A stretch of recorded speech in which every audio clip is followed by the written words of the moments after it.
Hi folks, so welcome back. So in this video, I'm going to cover another NBFC player that is Poonawalla FinCorp. So Poonawalla FinCorp का अगर देखो, they are a diversified NBFC and सब जगह lending करते हैं. Like आप देखो MSME loans हो गए, आपके होम लोन लैप हो गया, पर्सनल लोन्स हो गए, आपके क्रेडिट कार्ड लोन्स हो गए, प्री ओन्ड कार्स के लिए भी लोन देते हैं. एंड उन्होंने वेरियस नए नए सेगमेंट भी अभी लॉन्च किए in the last few quarters. 3-4 quarter के पहले, एक साल के अंदर ही they have launch many of their new segments भी लॉन्च किए.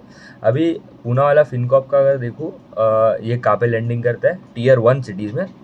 थोड़े अमीर कस्टमर्स, मतलब Tier 1 सिटीज़ में लेंडिंग करता है मेजॉरिटी. Tier 2 Tier 3 वहाँ पे जाता नहीं है. इनका ब्रांचेस भी दे हैव मिनिमल ब्रांचेस है, कम है. एंड इनका टेक्नोलॉजी, मतलब इनका मोबाइल ऐप से ही या वेबसाइट से ही मेजॉरिटी जो है वर्क काम होता है वो लोग का. ठीक है. सबसे पहले इनका साइज़ देख लूँ. AUM का size stand at 41,000 crore and AUM grow 53% Y, मतलब बहुत ही बढ़िया नंबर है. उसके आगे आते हैं, net interest income grow 14%, PPOP the grow 25% and PAT the grow 78% Y.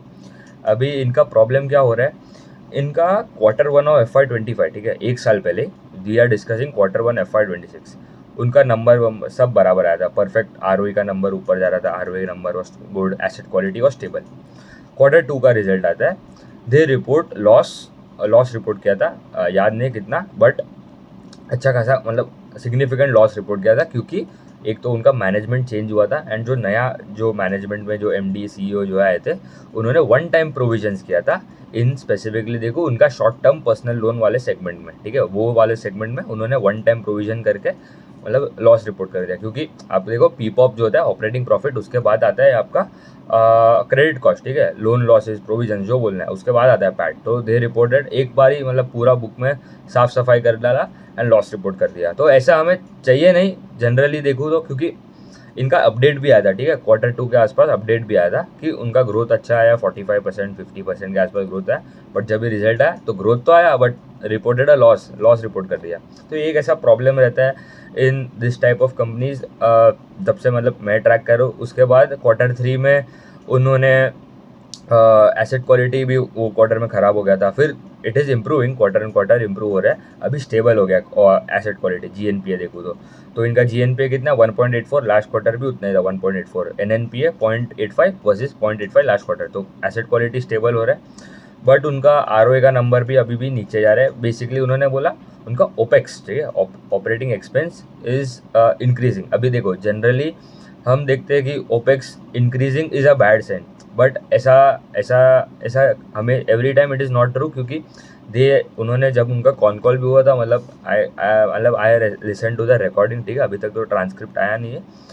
तो उनका जो 1 आवर 15-20 मिनट्स का जो कॉन कॉल था, उसमें से 45-50 मिनट्स तो उन्होंने उनके टेक्नोलॉजी पे बात किया, AI पे बात किया, ML DL, ये सब जो सेगमेंट है, मतलब कुछ भी क्या बोल सकता हूँ, उन that development in the application, उनके टीम में क्या बिल्डअप कर रहा है, उसके बारे में ज़्यादातर बात किया. तो उन्होंने बोला इसलिए हमारा ऑपरेटिंग एक्सपेंस जो है that is significantly higher and वो थोड़ा रहेगा हाई, क्योंकि हम वहाँ पे काम कर रहे हैं. तो दैट कैन आगे जाके उनको हेल्प होगा. तो अभी वही है, मतलब देखना पड़ेगा हेल्प होता है कि नहीं, या तो फिर से वन टाइम प्रोविजन बता देता है कि नहीं.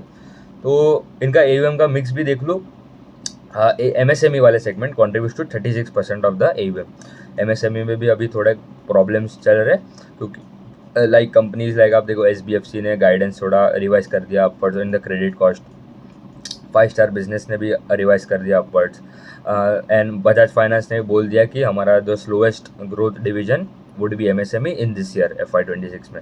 एंड उन्होंने भी गाइडेंस रिवाइज डाउनवर्ड्स कर दिया. तो MSME में थोड़ा इशू चल रहा है. फिर उनका लैब वाला सेगमेंट है, दैट इज़ 25%. फिर एक पर्सनल लोन, कंज्यूमर ड्यूरेबल हो गया, consumer durable loans, that is around 23%. इनका एक कार्ड भी आता है. ठीक है, मतलब बजाज फाइनेंस का भी एक EMI का कार्ड आता है एंड इनका भी PFIN करके नाम है. ठीक है, कार्ड का सिमिलर टू ये सब आप देखो कंज्यूमर ड्यूरेबल लोन्स के लिए बनाया है. तो दैट इज़ अराउंड 23%. फिर आता है उनका प्री ओन्ड कार्स वाले सेगमेंट, दैट इज़ 13%, अदर्स वाला सेगमेंट 2% है. एंड अभी उन्होंने नए नए बिजनेस भी लॉन्च किए. कौन से लॉन्च किए, they are into personal loan prime वाले सेगमेंट में. एंड उनका एजुकेशन लोन लॉन्च किया उन्होंने. Also they have launch commercial vehicle loans, shopkeeper loans हो गए, एंड गोल्ड लोन वाले सेगमेंट में भी जा रहे हैं. तो अभी देखो सब कंपनीज जो है लास्ट 2-3 क्वार्टर से all the NBFCs are focusing more on the gold loan वाले सेगमेंट में। वहाँ पे एक तो सिक्योर्ड है, वहाँ पे आपको प्रोविजंस भी करना नहीं पड़ता है, एंड दूसरा बात है कि वहाँ पे यील्ड मतलब जो रेट पे आप लेंड कर सकते हो कस्टमर को, it is also significantly higher. तो एक तो यील्ड भी एक्रेटिव है, आरओई एक्रेटिव बिजनेस है वो, एंड वहाँ पे प्रोविजंस भी करना है ज़रूरत नहीं है, तो ये अच्छा है। तो गोल्ड लोन के अराउंड उनके 80 लॉन्चेस हुए, 80 ब्रांचेस जो लॉन्च किए, उनका टारगेट है by end of this year 400 करने। तो देखो ओपेक्स इसीलिए भी बढ़ सकता है, ठीक है, ब्रांचेस भी इतना बढ़ा रहे हैं। तो every time it is not a bad sign कि आप देखते हो, जनरलाइज नहीं करने का कभी भी इन एनी स्टेटमेंट।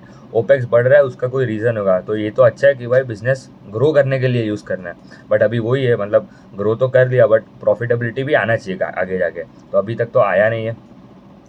उनका क्रेडिट कॉस्ट देखो, it was around 2.6%, last quarter 3.1 था, तो क्रेडिट कॉस्ट भी नीचे जा रहा है, that is also good sign. Cost of borrowing भी अभी ग्रेजुअली डिक्लाइन हो रहा है, it is around 8.04, last quarter 8.07 था। एंड इनका सिक्योर्ड अनसिक्योर्ड का मिक्स भी देख लो ना, तो secured contributes to around 57% of the AUM, 47% जो बुक है, 43% it is unsecured. Last year देखूँ तो last year it was around majority unsecured में था, 50-50 था almost. Unsecured was 51 and secured was around 47 in Q1 of FY25, ठीक है। अभी इनका गाइडेंस पे आ जाए, ठीक है, ये सब तो हो गया, मेन तो गाइडेंस है। एंड उनका आरओए का नंबर इनका देखो 0.68 है, लास्ट क्वार्टर 0.76 था। तो अब देखो इनका प्री मतलब ये जो प्रोविजन नहीं किया था, ठीक है, उसके पहले भी इनका आरओई वॉज अच्छा खासा था, अराउंड 1.52% के आसपास का आरओए था। अभी वो लॉस बता दिया, उसके बाद इम्प्रूवमेंट होते होते अभी फिर से डिक्लाइन हो गया, ठीक है, आरओए का नंबर क्वार्टर ऑन क्वार्टर, तो 0.68 हो गया versus 0.76 quarter on quarter. And leverage around 4 times के आसपास का लेवरेज है, 4.5 टाइम्स। तो आरओए कितना आ गया, आरओए मल्टीप्लाई बाय लेवरेज, तो 3% का आरओए है, ठीक है, कंपनी का। तो अभी वही है, देखना है आरओए का डायरेक्शन इंपॉर्टेंट है, एब्सोल्यूट नंबर देख के कोई फायदा नहीं। 3 से अगर 10 होता है तो that is a good sign. अभी we have to track every quarter, हमें देखना है कि ये इम्प्रूव होना चाहिए, ठीक है, क्योंकि ऐसे सब बिजनेस में थोड़ा ट्रस्ट इशू भी हो जाता है, क्योंकि कभी भी वन टाइम प्रोविजन बता सकते हैं, क्योंकि बिजनेस अपडेट में तो ये बोला कि ग्रोथ अच्छा आ गया Q2 में, उसके समझ के पैसा डाल दिया, बट उसके बाद लॉस रिपोर्ट कर देते हैं। तो वो भी we have to be careful while analysing any of the lending space, क्योंकि ये पूरा लेंडिंग स्पेस में आप देखो ये पूरा लेवरेज वाला धंधा है, ठीक है।